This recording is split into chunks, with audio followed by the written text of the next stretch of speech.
So we will be getting started now. Thank you everybody for joining us for the final talk of term 2. Much anticipated one, as this had to be rescheduled from November. So we're very excited that our speaker could come and still give this talk today. So our speaker is Professor Rob Collins, who's a Professor of Frontier Archaeology at Newcastle University. Much of his research has focused on Hadrian's Wall and other Roman frontiers, with more recent work incorporating the Great Wall of China and wider comparative approaches. Prior to joining Newcastle University, Rob was the Finds Liaison Officer for the Portable Antiquities Scheme in Northeast England, and this has inculcated a deep appreciation for artefact studies and materiality. His recent research on Phallic imagery in the Hadrian's Wall corridor combines both his interest in material culture with frontier studies and a little dash of cheek. And his talk today is titled "The Phallus and the Frontier, the Form and Function of Phallic Carvings from Hadrian's Wall." So over to you. Thank you, Noma. It's always a pleasure to be in Leicester, not least because actually the moment or event that kind of inspired this research to go forward happened here in Leicester when the Roman Archaeology Conference was hosted here in 2014, I think. And so that started a collaboration between Tatiana Yuleva and myself to try and think a bit about sexuality and gender studies and bring in more of the Roman provincial evidence into that debate, which was previously more largely dominated by the classics and often the kind of the fine art historians or the philologists and literary scholars, but missing a lot of that provincial archaeology. I was particularly concerned that, sorry, forgot the animation. I was particularly concerned that, we often go back to Pompeii. But yeah, I knew there were many penises along Hadrian's Wall that had long been ignored. And that should be contributing to some of these debates. So I'll try and briefly just kind of put a bit of broader context for the phallus in the Roman world, very quickly look at Hadrian's Wall, then specifically at the phalli along Hadrian's Wall, a bit about contextual interpretation, and then kind of the key points that I hope you'll take away. I'll try to keep to time. I sometimes get a little bit over-enthused about it. So I'm not constantly saying phalli. In kind of keeping with Roman cultural practice, I might mix it up with a wider range of vulgar terms from English when talking about cocks, because the Romans would themselves. And it's really, at the end of the day, a bit of cultural reception mixed with good academic rigor, or so I'd like to tell myself. Thankfully, all the museums and organizations along Hadrian's Wall were very, very helpful with this research. They gave me hours to look through their stores, and that allowed us to find phalli that they themselves didn't know they had. And so actually one of the very clear early initial results is there are more dicks along Hadrian's Wall than anyone ever anticipated. I think some of the colleagues in this room may have said that previously, but in more social circumstances as opposed to carvings. If we think about this in more broader context, we know that sexual imagery in text is permeating Roman culture. There's a whole genre of erotic literature. There's plenty of graffiti, and of course we see it in lots of materiality in the sculpture and paintings and other fine art. And what's important to put here, because this is where we struggle with our own cultural tension, within Roman culture, there's no shame or embarrassment, widely speaking, to this sort of sexual imagery, to nudity, to genitalia, whether that's inherently linked to sex or not. So in that sense, you have to also think of yourself as a person growing up within that culture. As a child, you are likely to be exposed to this imagery throughout your life. There's not a lot of safeguarding. It doesn't mean your parents are taking you to the brothel or the acrobatic sex shows or whatever that are happening in the marketplace, but it's not positioned away from the eyes of children in the way that our own society does. That doesn't mean there are no prohibitions. So one of the things that comes up very frequently, particularly through our written sources, because they are written by elite men, predominantly for other elite audience readers, but things like oral sex is considered very much a prohibition because the mouth is a sacred organ of the proper Roman citizen in service of the state. And so if you are profaning the mouth through sexual congress, then you are sullying the state in that sense. Well, otherwise, actually, the Romans are fairly open-minded about things. There's a whole separate paper there on kind of Roman mores towards sex. But the key thing is that when we look at this in the broader context, a lot of the interpretation is dominated very much by kind of the high classical conceptions, that of the Mediterranean. It's, as I said, those elite texts that are written by elite men for elite readers, and those are primarily dating to the 1st century AD to the first century BC to the 1st century AD. And then where it comes up in materiality, it's often, at least 50% of the time, it's Pompeii, and then the other 50% of the time, it's a select example of maybe 12 different sculptures or tintabulae or frescoes that just get repeated. And Italian evidence tends to dominate there. The challenge, though, is also making sure in our own minds that we're always separating kind of the sexual and the erotic in the sensual from something which might be seen as more spiritual or in the realm of belief. That erotic imagery and text are common, so it's not to deny those. But within that, we also have to understand the place of epiphallic figures, let's say figures with raging erections, and more detached and disembodied phalli and vulvas. And so there's a wider spectrum there, and it's important to think of these different interpretations and uses more as a Venn diagram, because any one image could be erotic, religious, and humorous all at the same time. So there doesn't have to be that exclusivity between those different categories. Take out the kind of the more sexual erotic elements, that we often see that the phallus itself is much more apotropaic and not necessarily erotic. So we can frequently see examples of detached or disembodied or embodied phalli, but they're positioned and displayed for prominence and exaggeration. And often a phallus is used to evoke good fortune and protection, primarily in relation to the evil eye, in the sense that if a grossly disproportionate penis on a dwarf makes you laugh, that's good, because it's dispelling that bad energy from anger or jealousy or hatred. And so it's an emotional magic in that sense, but it's also an evocation. So a phallus is meant to evoke a particular reaction and change that sort of supernatural energy. And you can see this in a range of religious connotations. I always kind of hope that one day in the now modern posh village of Corbridge, we'll find something like the Sanctuary of Delos with giant phalli disembodied, because it would shock half the village, which would open up property prices and make it more accessible. Sadly, that's not happened yet, but I keep my fingers crossed. So if we think about phalli as being apotropaic, Pompeii is a very valuable source of information here, because we can see how the phalli there are incorporated into all sorts of structures in a number of positions, over doorways, on the corners of buildings, at intersections, on pavings.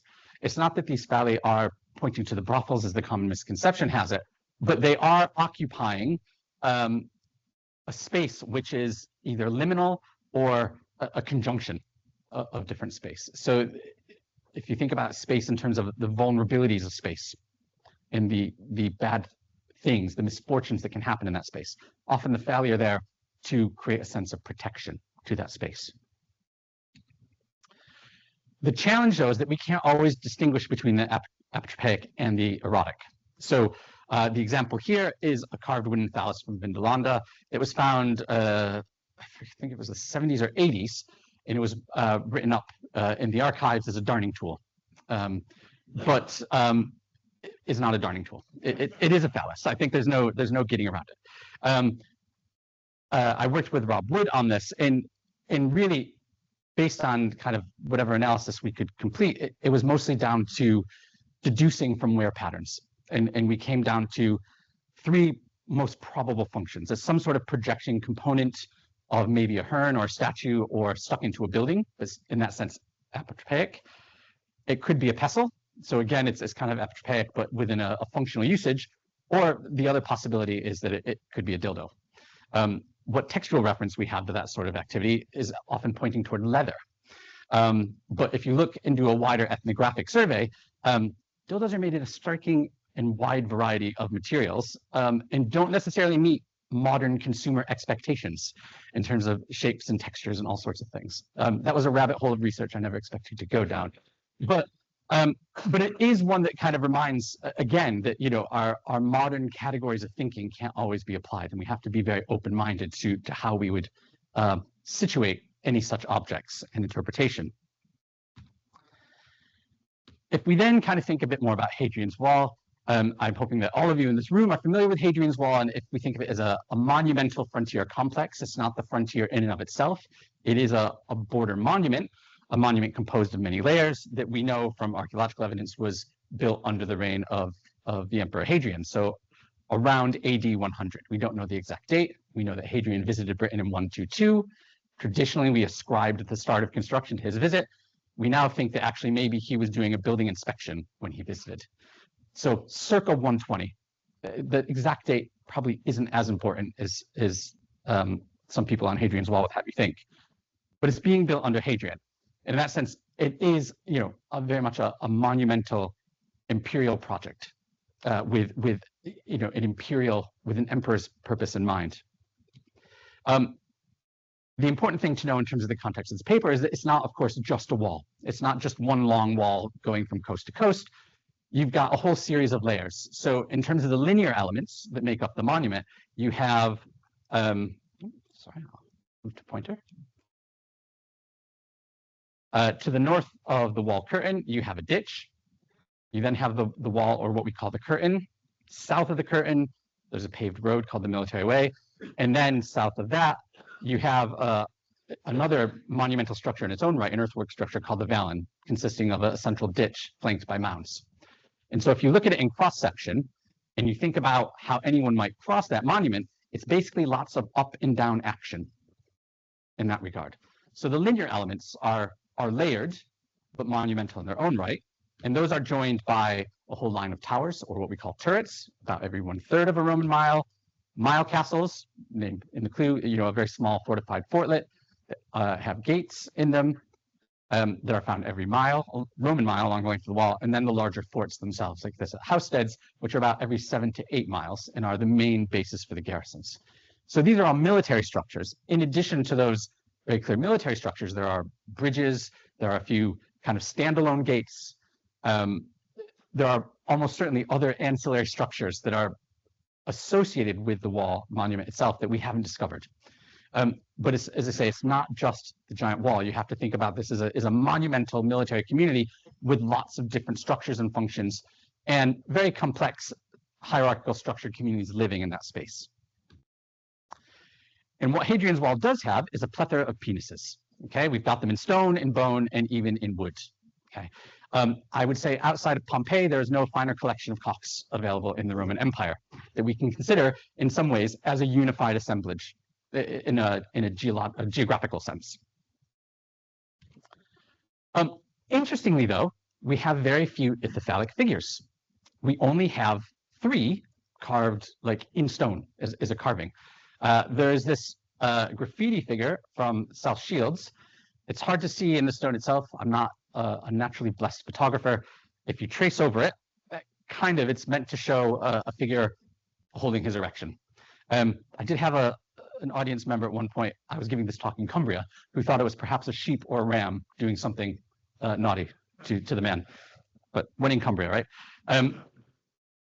The only Priapus we have is this carved, probably about 35, 40 centimeter tall statue that was found at Vindolanda in association with the commanding officer's house, the Praetorium, so possibly something that sat in his atrium or garden. And then this Phallic horse or dog from Bert Oswald. In that sense, actually, Hadrian's Wall is a bit of a contrast compared to other kind of more Roman sites where Phallic figures are relatively common. For something the size of the wall, it would be reasonable to expect more of the figures. What that means is, at least for the course of this study, it was very easy to then dismiss them and just take them out of the equation if there's only those 3. So let's look at the phalli themselves. There are several in preservation, and what I have not done is I've not updated since 2021. So at 2021, there were 59 in total that I was able to confirm in catalog. Vindolanda's found at least 3 and maybe even 5 more since then. So the number is higher. And actually that also raises Vindolanda's total from 13 to at least 16 and possibly 17. There's a couple there's an eye of a beholder sort of issue with some of those carvings. But they certainly have at least 3 very clear, very obvious further phalli. That distribution is uneven, and I've got a distribution slide in the next map. Most of these are found at forts, either in the fort or in the extramural settlement outside the walls of the fort, but the wider fort community, it's fair to say. There are none yet that have been found in mile castles or turrets, but importantly, a number of them are found at kind of non-traditional settlement sites, at quarries that are kind of providing the stone for building Hadrian's Wall, at bridges, and also in the curtain of the wall itself. So at places where there's not necessarily occupation, though there is activity. In trying to get a sense of how many we might reasonably expect in a wall-wide assemblage, Vindolanda always skews data sets, in part because of the extensiveness and duration of its excavations. But in that sense, it probably also offers perhaps a more realistic measure. There are some aspects of Vindolanda that are quite exceptional in the assemblage, and it's always possible that the phalli there are exceptional, but there's no reason to believe that case. So if we take Vindolanda as a site producing, it was 13 at the time, now at least 16, we round that down a little bit and just assume that there are maybe 10 phalli on average to be associated with every sort of fort community. There's about 20 different fort communities, including the 2 towns at Corbridge and Carlisle. Then we're looking at least 200 phallic carvings broadly from the main settlements of the wall itself, and that's not counting those that we get from the quarries and the bridges and other things. So if we take that measure of 59 and we estimate there should be expected at least 200, then we've got about a 25% survival rate in terms of carvings. Interestingly, during the research, there was only one example I could find that was definitive destruction by late Georgian Regency sort of gentry who wanted to destroy it to preserve it from chaste eyes, was the description. And that was at Maryport on the west coast. A lot of these, not the majority, but many of these were found, within the 19th century when we might expect a more Victorian attitude to prevail. But actually, there's no other records of destruction. So in that sense, I think there is certainly an acceptance, perhaps even a puerile joy in the discovery of phalli from those older antiquarians and early archaeologists. But no one's ever looked at them as an assemblage or with much seriousness. They have cataloged the occasional one, but it's interesting that nothing of more rigorous endeavor has been done. The other challenge we have is weathering. And so the example I put up here is a weathered phallus, which is found in the late Bath suite at Housesteads. The suite's built in the second half of the 4th century. It's always fun on a field trip with the students to tell them there is a dick in this place. Can you find it? And give them 10 square meters. And I can almost always predict the student that will find it. That's my betting game. But a student always does find it. But it's quite hard to spot. And a lot of these phalli, what's great is a lot of them are still in their primary context, so primary location discovery, which is fantastic for us, but there is a weathering issue. So I have some photos from, the early 2000s when I was doing my doctoral research where I took photos of these in situ, and I can compare them with more recent photos, and I can visibly, without having to use any sort of digital metrics, I can visibly see the weathering. So there are things that we need to be aware of in that regard too. So we may have lost some simply due to weathering. In terms of numbers and locations, here's your very simple distribution map. Maryport, I appreciate, on the west coast is not technically on the line of Hadrian's Wall, but it's within the World Heritage Site, which stretches on the west from Bowness down to Maryport. And because there are a few there, it was worth including in the data set. If I'd included all of those northern frontier forts looking north of the wall and south of the wall, it would be an even larger data set. But I was trying to think very specifically about the monument for this study, in part because of that association with quarries and bridges and things. The linear element here I think is quite important. So when you kind of do that initial catalog, it is a diverse assemblage. If you're coming from a finds perspective, there are many shapes, there are many sizes, and that leads to the question of, well, how do you analyze these in a meaningful fashion? So I took the easy route out, and I went with the finds specialist approach and decided, well, we need a typology. Sadly, there was no available phallic stone typologies to use, which gave me complete carte blanche to create my own.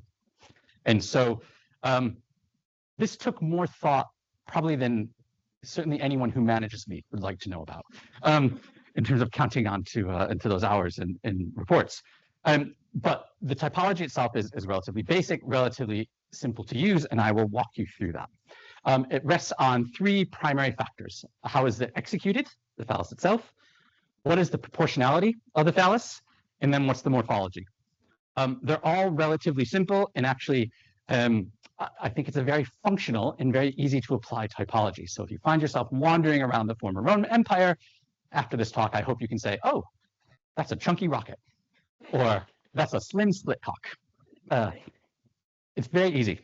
In terms of execution, very easy here. It's either in sculpture, carved in relief, or incised. You've only got three options. I only had one example at the time of sculpture. How we might now perceive the new wooden phallus from Vindolanda, if that should be included in this corpus, is a question. I have not included it for this purpose. So at the time, the only other sculptural element was this footlong from Vindolanda, which was found in the rubble outside the west gate. So it was almost certainly mounted beside or above the west gate. And actually, it was intact when it was discovered, but it was hit by a mattock by an archaeologist from Vindolanda who will go unnamed. Otherwise, he'll forever live in infamy. But it was actually, as I say, intact, and is currently on display in the museum. You can see from the graph, the vast majority are carved in relief or incised. And through an all-important exercise in experimental archaeology, I wanted to work out, because this question of, well, are these just a bunch of juvenile soldiers putting, cock and balls on everything, like boys do with their school books?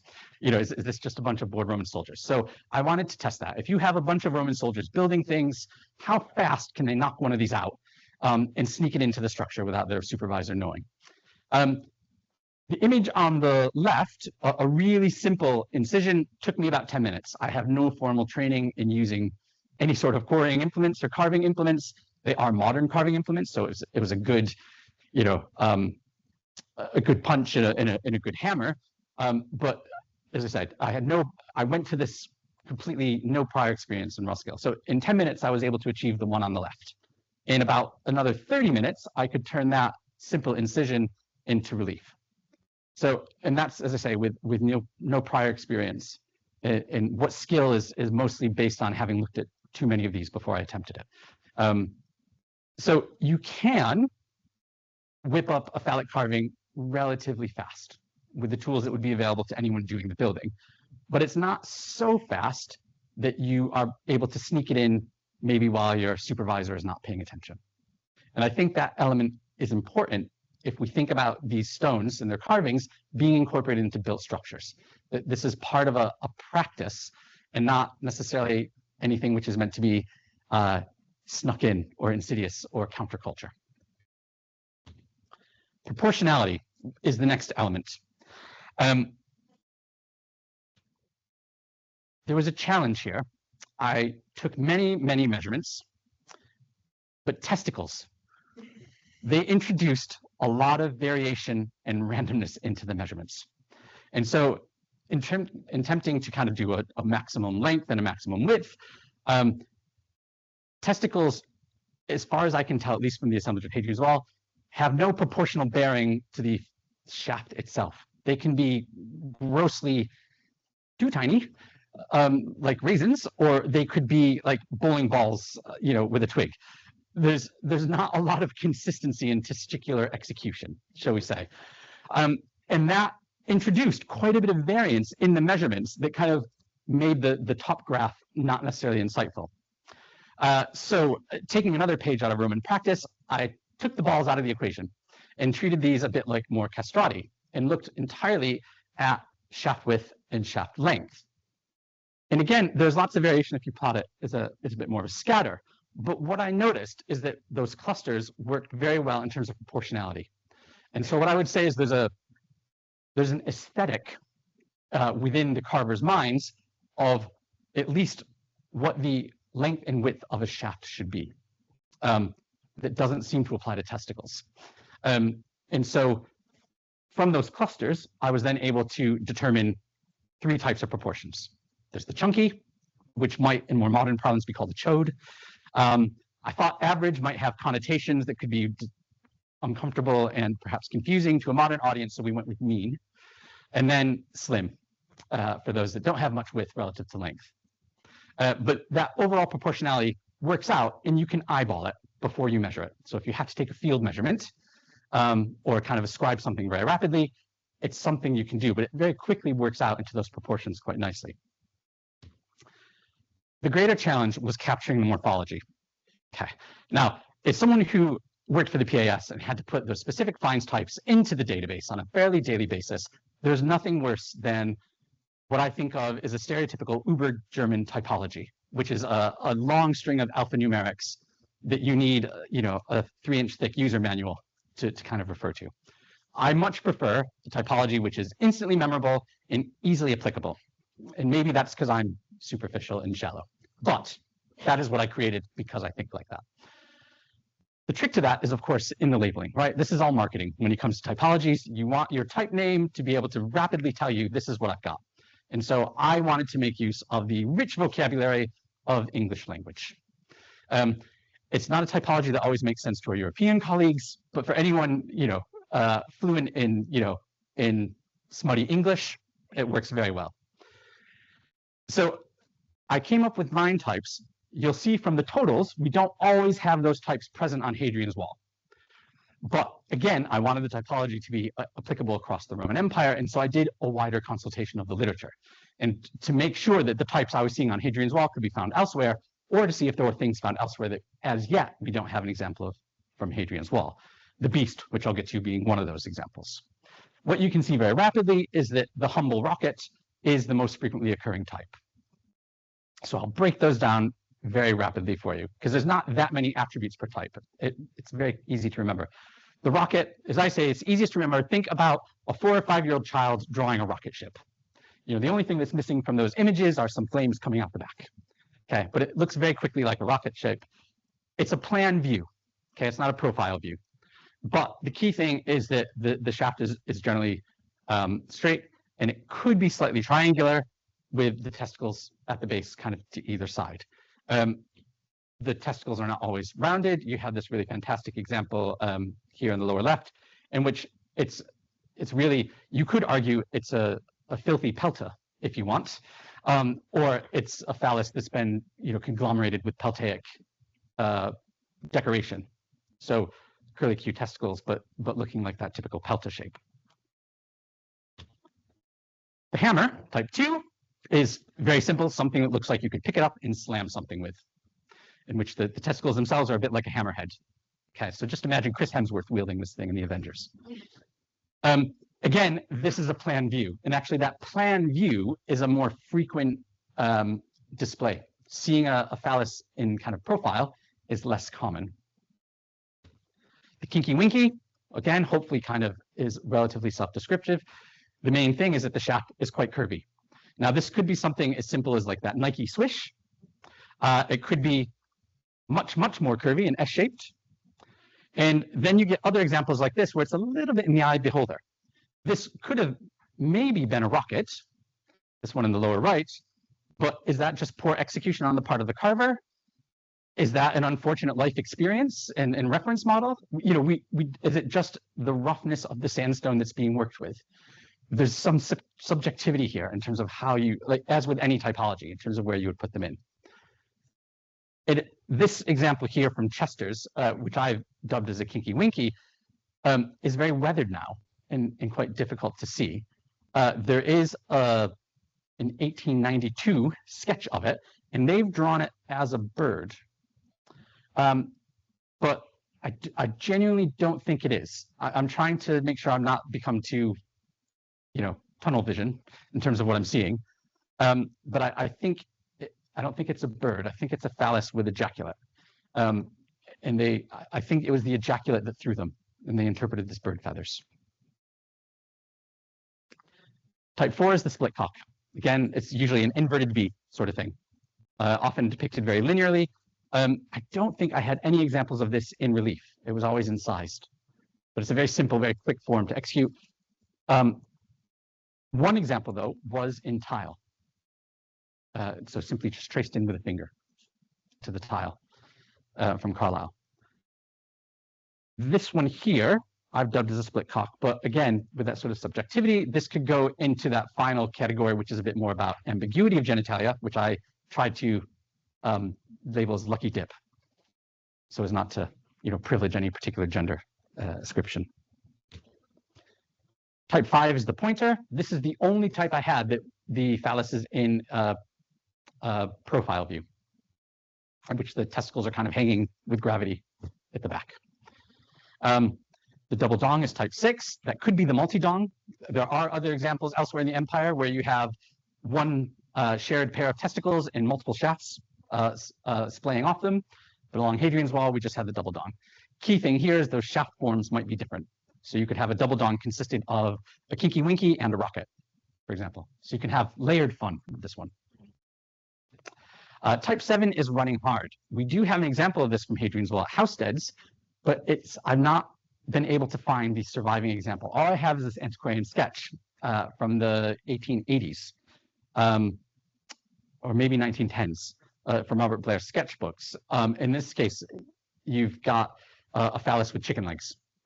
Based on his sketches of some of the other phalli from Housesteads, it's a reasonably accurate sketch. So we have some of his other sketches of phalli and the stone surviving. So we kind of have to take it on faith. It's reliable. I sent my kids scrambling around the gates at Housesteads looking for this carving, which is where it's supposed to be. And after many, many weekends, no one could find it. And the students don't find it either when we do our field trips. So I still hope that maybe it'll turn up in an English Heritage stone store or something like that. But at this point, we're relying on the sketch. Type 8 is the beast. We have no examples of this along Hadrian's Wall, but where you do see most of them is from North Africa, in which you're getting many more zoomorphic features. And here, with the beast, a very common feature is a multiplicity of dick. It's usually a giant dick, and the giant dick has subsidiary dicks, secondary, tertiary, quaternary, cocks galore, effectively. And this really is part of that Roman cultural practice where more is more, and bigger is better. It's not a particularly subtle culture, the Romans, and it's very, very directly applied to phallic symbolism. You could call it a chimera, if you liked. That would be an alternative name, because actually it's quite an interesting blend of different zoomorphic features that you get. The closest we come on Hadrian's Wall is this one from Vindolanda, which appears to have wings, but is otherwise a rocket. So again, it's that sort of subjectivity. And then the last type, lucky dip, because sometimes you can't be sure. And this is part of, again, that Roman practice if you think about hermaphroditus and that ambiguity. Are you dealing with the masculine or the feminine? And so this was often this carving from Vindolanda was often a point of discussion with other finds people when I was saying, well, do you see this as a phallus, or do you see it as a vulva, or do you see it as something else? Depending on how you orient the stone, that might change your perception of it. So I put it in the split cock category, but it could be vulvate and not phallic at all, because it would also fit within vulvic symbolic representation in the Roman milieu too. So again, it's that subjectivity. Another person might create a different typology, but I was looking for something that was immediately useful and very easily memorable. And so effectively a typology which has its own value in psycho-insemination in that regard. The key thing with the Hadrian's Wall assemblage, though, is that approximately a bit more than half of them we have contextual information for. We know at least where their last position was, if not their original position. And that's extremely valuable for trying to interpret these carvings and what they mean. So, many of these, as I say, are still in situ. I'll give one example here of the phalli at Vindolanda, those red squares showing where they've been found. Now, it's very important that I point out that these are not all contemporary. What I'm showing you is kind of the location as we understand them archaeologically, but those discovery locations will range from the first century into the later 3rd century, and actually probably the 4th century in some cases. There's instances of reuse. We can be very certain that some of these phalli are not in their original primary context, and so they are being reused and repurposed. And that's kind of the challenge we're dealing with. But the fact that about half of our assemblage has some sort of archaeological context is very useful. There's a number of sort of thematic correlations that we can point to. So one is that if we just look at dating, there are, I don't want to say clear chronological horizons, because we do have those. There's a lot to be found in the Severan period and early 3rd century. That's not surprising. That's when we have the most, extensive building activity along Hadrian's Wall. Not its initial construction, but a Severan refurbishment, very widely speaking. So it's not a surprise that we have the majority from those dates. There's another horizon, not huge, but certainly the second largest cluster of dated phalli from the mid to late 4th century. This one is important because it's often assumed that as soon as Christians are on the rise, there are no dicks. Put them all away. Okay, there's no space for that. But certainly, at least at Hadrian's Wall, they did not get that memo. So they are still very visibly displayed in the late Roman period. But the more important correlation, chronological correlation, is that many of these phalli can be associated with a first phase construction. Now, that first phase might be Hadrianic, it might be Severan, it might even be 4th century. But it's the fact that it's built in the primary structure of that phase.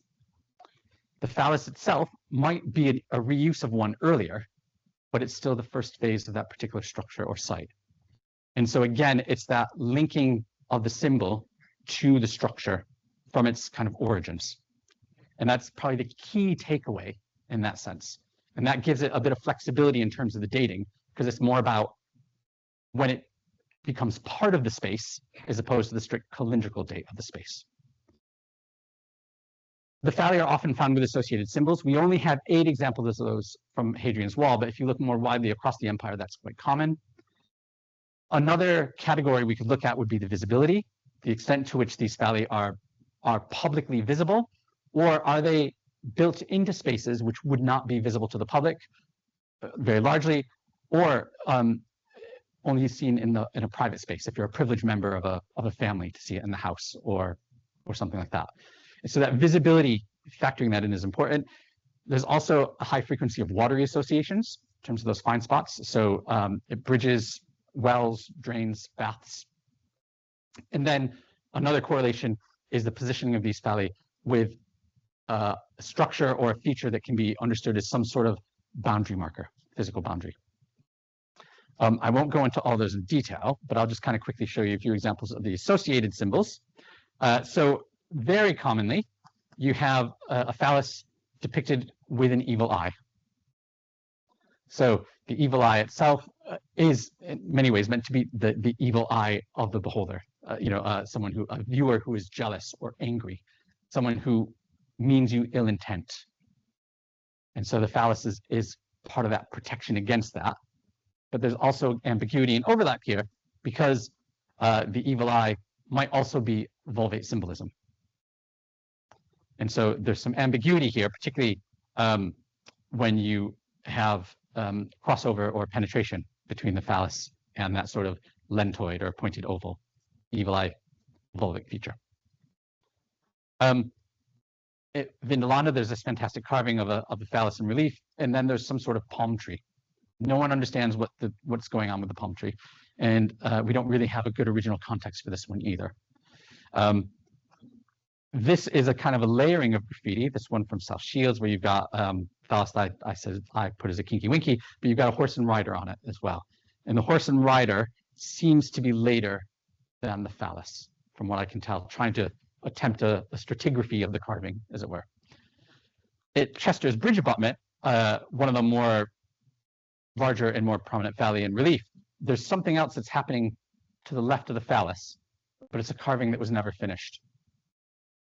With the eye of faith, you could see it as perhaps an even larger phallus that just wasn't finished, but it could have been something else entirely before the soldier was brutally told, stop dicking around, get back to work. If we think about the spatial positioning, I'd like to offer 2 very interesting examples, I think, that kind of pull in some of those other correlations. A 3rd century barrack block at South Shields, so you have this reconstruction on site, with the arrows pointing to where these 3 stones were found originally, along with the site plan. These 2 on the right are flanking the door into one of the barracks, and this one is sitting under the presumed location of a window. Now, the key thing here is that these carvings would not have been visible. once the barrack is built, the faces with those carvings are either facing down or facing up with other stones on them. So they're not present to be viewed, but they are present.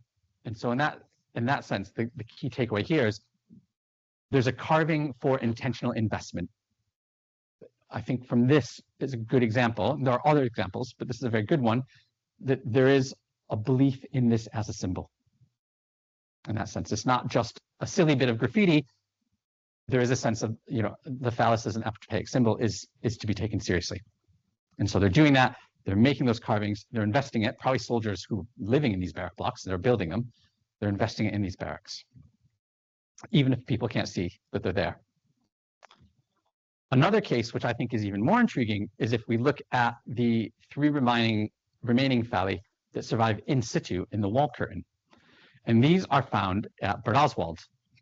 So these are another example of primary phase phalli, like the South Shields barrack. Those phalli were built into the primary phase of that barrack. These here are built into the primary phase of the stone curtain.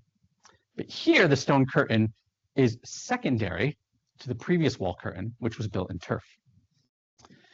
And there are a couple examples of phalli from the fort itself at Bad Oswald. But these, and you can see there's one at the bridge abutment that crosses the earthing, now lost, but that was there. But these 3 are the only ones we have built into the wall curtain itself. They are, if you are on site and you stand at Roman ground level, they are about kind of chest shoulder height for someone within the average height of a white British person of my generation. So they're not down too low, they're not too high. They're at the visible level. And that is different actually from the centurial stone inscriptions that are from this sector, which often can be lower in the ground and not as immediately visible. So just in comparing those 2 different carved stones, we are seeing a difference of placement. The 2 examples that are to the east of the fort point west to the fort, if we take the tip, the glans as the pointing end, and the one that's to the west is pointing east. So again, there's a question of, are these directional arrows? But if we think also further beyond that, what's quite interesting is how this fits into some of that wider wall interpretation, and that the western third of Hadrian's wall was initially built in turf, and the consensus is that construction of turf was done because the Roman commanders wanted it built fast at the western end, because that could be done within one building season. And so that speed of construction was important to them in the West. And that suggests, again, if we think in terms of more current analyses and think about Hadrian's Wall, the wall is being built during a period of war and conflict. Okay, so this is not a monument of peacetime for bored soldiers to stay occupied. This is a response to ongoing conflict in the frontier region. There are other things that validate that. There's lots of temporary camps and seasonal forts that were, built on a kind of annual or biannual basis all over this western sector, particularly in Bad Oswald. Just to the east of Bad Oswald is the only place where you can cross what's the line of Hadrian's Wall without also having to cross a river north-south. So this is a bit of a weak point in the landscape in that regard. It's a vulnerable point. If we take the phallus as a symbol of protection of apotropaism with seriousness, as it were, is this an investment of magic into the curtain of the wall? I'm happy to say I think it is that sort of investment of magic, not least because we see it in other parts of the wall. We see it at the bridges, we see it at wells, we see them in houses. I think we can accept it's legitimately seen as a protective symbol. But here we're seeing it very directly associated with the wall area, which can be interpreted as more prone to conflict on the ground. And actually, what that does is it transforms Hadrian Wall not only being a more defensive barrier, but also a supernatural barrier. So it's working at multiple levels. And even though it's not 300 feet tall and built of ice, it actually is that much closer to the wall in the Game of Thrones, in that sense, than a more modern viewer might accept. And so the key things I would say we can take away from the study, the paper has this spelled out in much more detail I spend more time in the presentation on the typology. But the key takeaways, I would say, that we have to see the phallus as a symbol imbued with genuine belief. Okay, we think of rabbit foots now. If you're wearing a rabbit's foot, is kind of a lucky charm, a good luck token, without necessarily that belief that it does protect. It might be better to think of phalli more like we might a saint's pendant, or another kind of religious pendant or article of jewelry you might wear. The other things we can say is that the phallus doesn't have to necessarily be visible to everyone to be effective. Its very presence and inclusion in a structure is activating the magic. The dating is from, definitely the 2nd century, from the start of the wall up until the end of the Roman period. There are probably phalli that are pre-Hadrian's wall from the kind of the Trajannic era, or maybe even Flavian, that are reused. And I think the best way to think of this for a modern audience of what is the phallus doing is it's metaphorically cock blocking. If we're to use a modern metaphor, it's creating a force field. And so what we see when we get a cluster of phalli is we're actually seeing a broader force field, a larger force field being generated. When we see a carving that has not just one, but more than one phalli on it, whether it's a double dong or a now lost stone from Corbridge, they had 6 phalli carved across 2 different faces. That more phalli or bigger phalli is more protection. There's a very simple correlation there. And again, as I said previously, I think that helps us to think about the frontier as not only a zone that needs that physical protection, that physical sense of security, but also a spiritual and supernatural one. Thank you very much.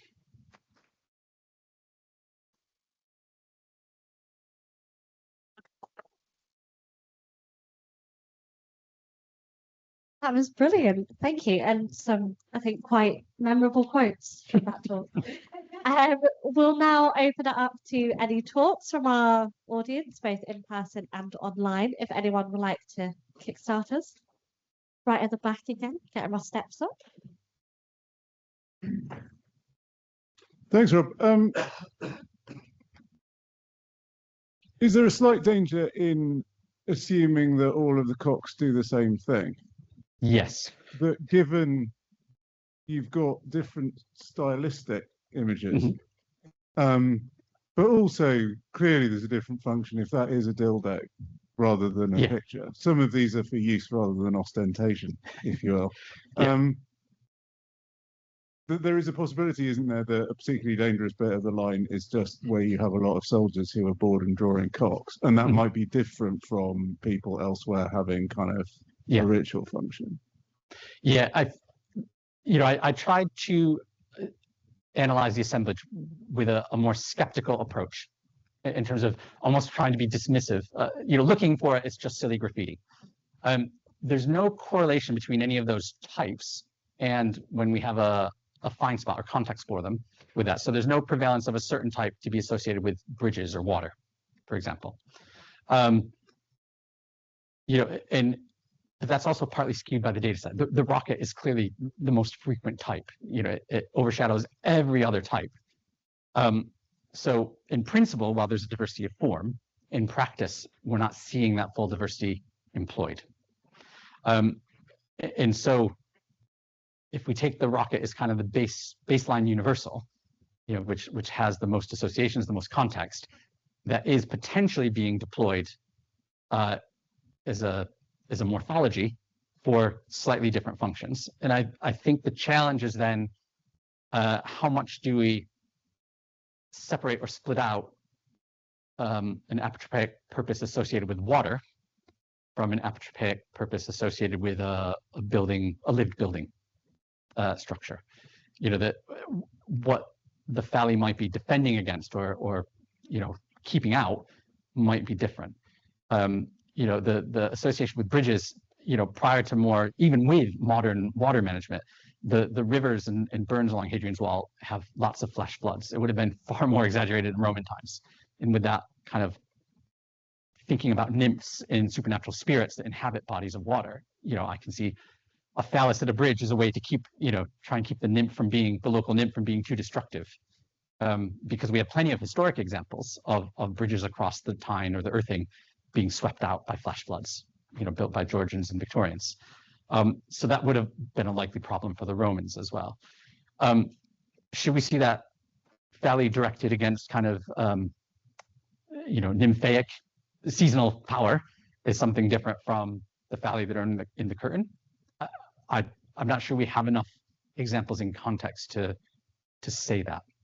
I'm not discounting it, but I think at the moment we can only broadly say protective without fallaciously overcommitting. Does that make sense?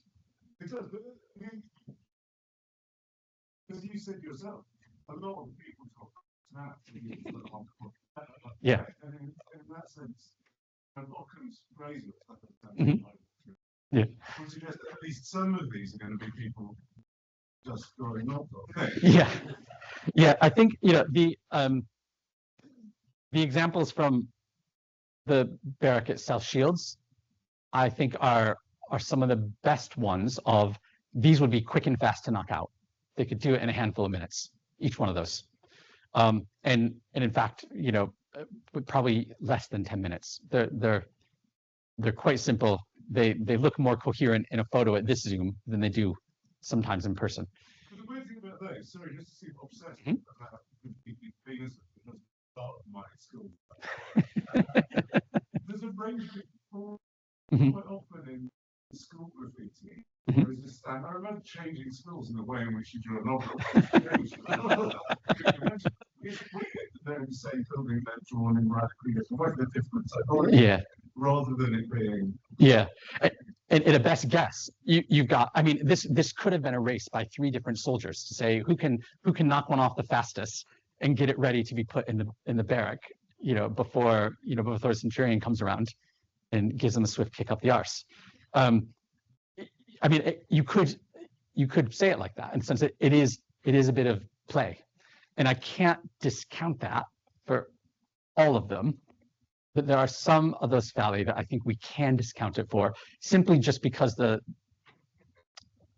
time investment to get that level of execution is it's beyond simple graffiti. It's a conscious act of art, and that's not to say that they're mutually exclusive, of course. We can all look at Banksy and things like that, but there are fewer that we can just likely attribute to graffiti than we can to a conscious act of imbuing. But it's a Venn diagram. We have a couple of questions online. So the first is from SK Marley, who said, as well as these dicks being apotropaic symbols in their own right, I wonder whether there's any literature to suggest they're related to gender. I think it's more interesting if they're not, so I thought it worth asking. I could not find anything to ascribe gender to a carver. There's even the few that have an inscription associated with them, the inscription is generally a man's name, but that, of course, doesn't discount a female carver. The presumption is that it's soldiers and therefore, technically adult boys that are doing these things, but we can't be certain. The edited volume of this paper appeared in Un-Roman Sex. There's a paper in that, though, by Stephanie Haas, which I would highly recommend looking at, because we consciously asked Stephanie to consider vulvate symbolism as a counterpoint to the recurrence of phalli in the volume, not just my paper, but across a number of papers. And actually, I think that's where the gender comes in a bit. So it might not necessarily be the gender of who is depicting or carving, but it's the gender associations of the symbol itself. And so, the point of her paper was that actually there's lots of vulvate symbolism, but it's not as direct and literal as phallic symbolism, because there's likely associated taboo with female genitals.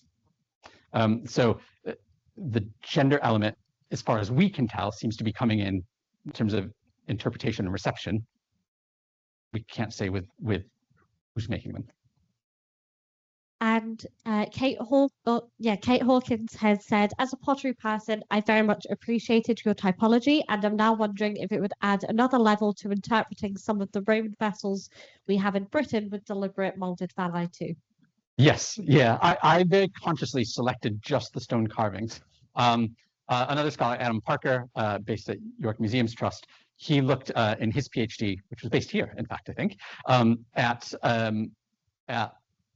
talismans in a range of objects, and not just phalli, but other magical amulets. And so, in that sense, that the carvings as well as the talismanic, more amuletic use is reinforcing that the fact that the phallus is a genuinely imbued or invested in symbol. And we have time for a couple of questions.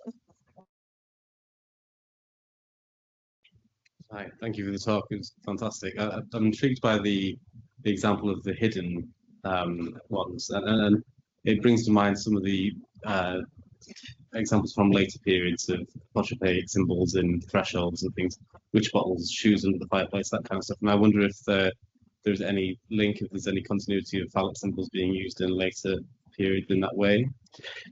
Yes. So, do you mean within the Roman period or post-Roman? Both, yeah.